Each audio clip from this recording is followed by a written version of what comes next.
Buddha datang ke dunia demi satu tujuan penting. Beliau menggunakan berbagai perumpamaan untuk membimbing semua makhluk. Karena itu, dalam mendengar Dharma, pikiran kita harus benar. Saya berharap setiap orang dapat menyerap Dharma ke dalam hati, agar jiwa kebijaksanaan dapat berkembang.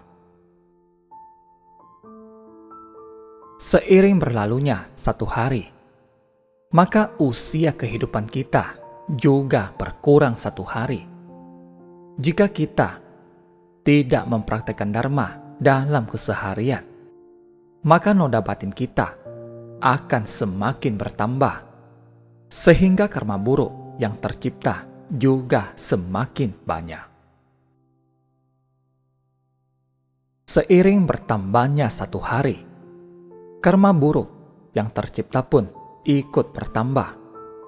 Meski telah menyerap Dharma ke dalam hati, usia kehidupan setiap orang tetap terus berkurang. Seiring berlalunya satu hari, usia kehidupan juga berkurang satu hari. Setiap orang adalah sama. Namun, jika menyerap Dharma ke dalam hati, maka jiwa kebijaksanaan kita akan bertambah. Anak pengemis menjadi kaya. Ada seorang tetua yang memiliki seorang teman yang sangat berada. Temannya memiliki seorang anak tunggal yang enggan bekerja dan selalu membuat onar bersama teman-temannya. Harta keluarganya terus dihambur-hamburkan.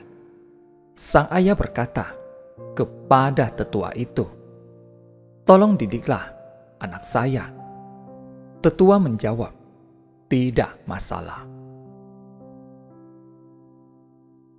Sang tetua mulai mendidik anak muda ini. Dia memberikannya 1000 tahil untuk berdagang. Mengetahuinya memiliki uang, temannya pun mengajaknya pergi bersenang-senang. Berselang beberapa waktu, dia berkata kepada tetua, "Uangnya sudah habis." Tetua kembali memberinya 1000 tahil. Tidak lama kemudian, dia kembali pulang dengan tangan kosong. Dia kembali berkata kepada sang tetua, "Sudah habis uangnya." Sang tetua kembali memberinya 1000 tahil. Saat yang ke-6 kalinya, kebetulan sang tetua akan keluar rumah. Di depan rumahnya ada setumpuk sampah dan ada seekor tikus mati di tengah tumpukan sampah. Tetua berkata, "Asalkan bersungguh hati, maka seseorang dapat menemukan emas di tengah sampah." Tetua kembali memberikan 1000 tahil kepada anak muda itu. Saat itu, ada seorang anak mendengar ucapan sang tetua. Dia lalu mengambil tikus itu dan mencari tempat untuk menguburnya. Setelah itu, dia mulai berpikir, jelas-jelas ini adalah setumpuk sampah. Mengapa tetua itu berkata demikian? Apakah ucapan emas di tengah tumpukan sampah bertujuan mengajarkan kita untuk menghargai berkah dan hidup rajin?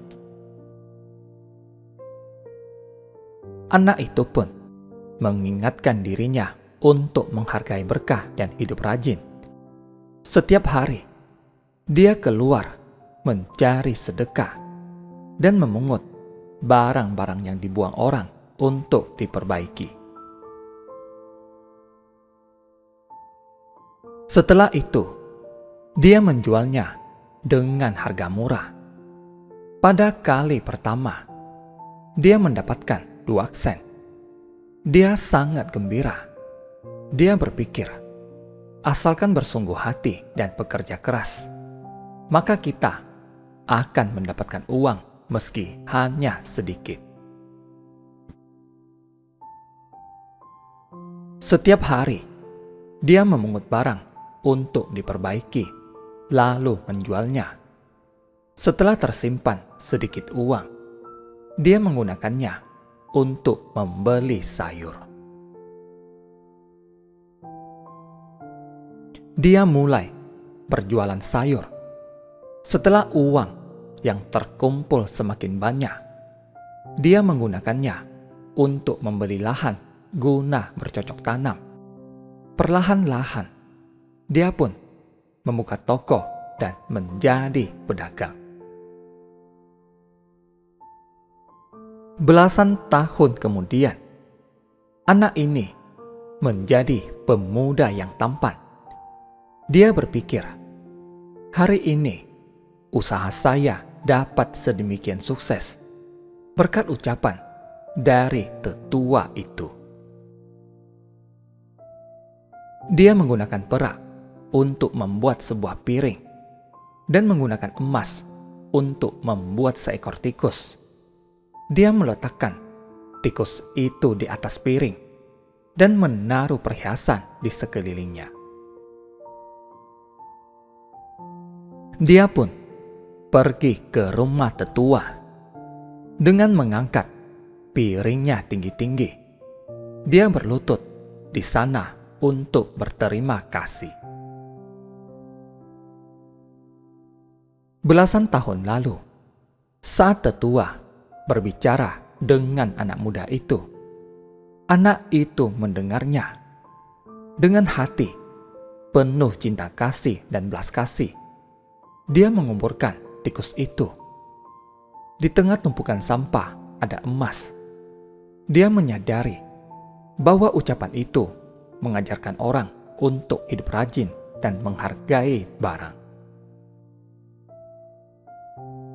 Karena itu, dia mulai memungut dan mengumpulkan barang-barang yang dibuang orang.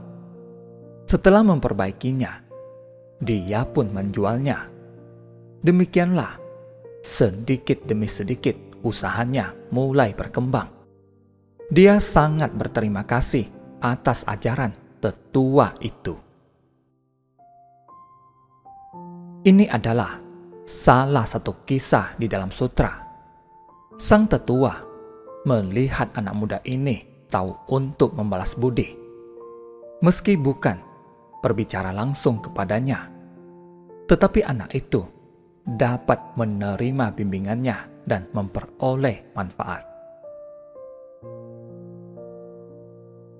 Karena itulah, kehidupan anak itu semakin baik.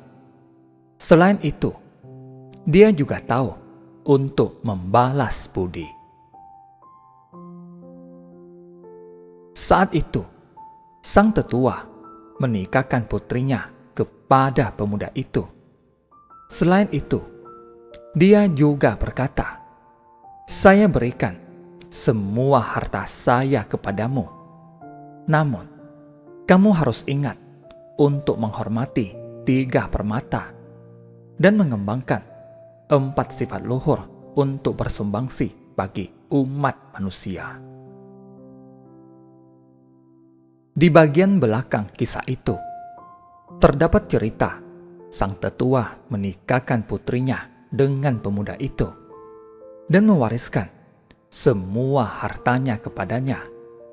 Sang tetua berharap anak muda itu dapat menghormati 3 permata dan mengembangkan 4 sifat luhur untuk bersumbangsi bagi rakyat di negeri itu. Saya ingin bertanya kepada kalian, apakah kita perlu mendengar banyak ajaran. Sesungguhnya, asalkan bersungguh hati, satu perkataan sederhana sudah dapat membawa banyak manfaat. Asalkan tekun dan bersemangat, maka kita akan berhasil. Kita yang menulis naskah kehidupan sendiri. Apa naskah yang kita tulis pada kehidupan lalu? Bukan berarti asalkan sekarang kita berbuat baik, maka segala sesuatu akan berjalan sesuai harapan. Sandang, pangan, dan papan kita akan terpenuhi semuanya. Bukan demikian. Kita tetap harus bekerja keras. Usia kehidupan kita terus berkurang setiap hari.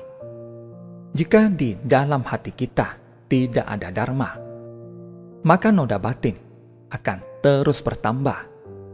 Jika demikian, maka penderitaan tak akan berhenti. Namun, jika memiliki dharma di dalam hati, maka seiring berlalunya waktu, noda batin kita dapat terlenyapkan, sehingga jiwa kebijaksanaan kita dapat berkembang. Terima kasih, semoga bermanfaat.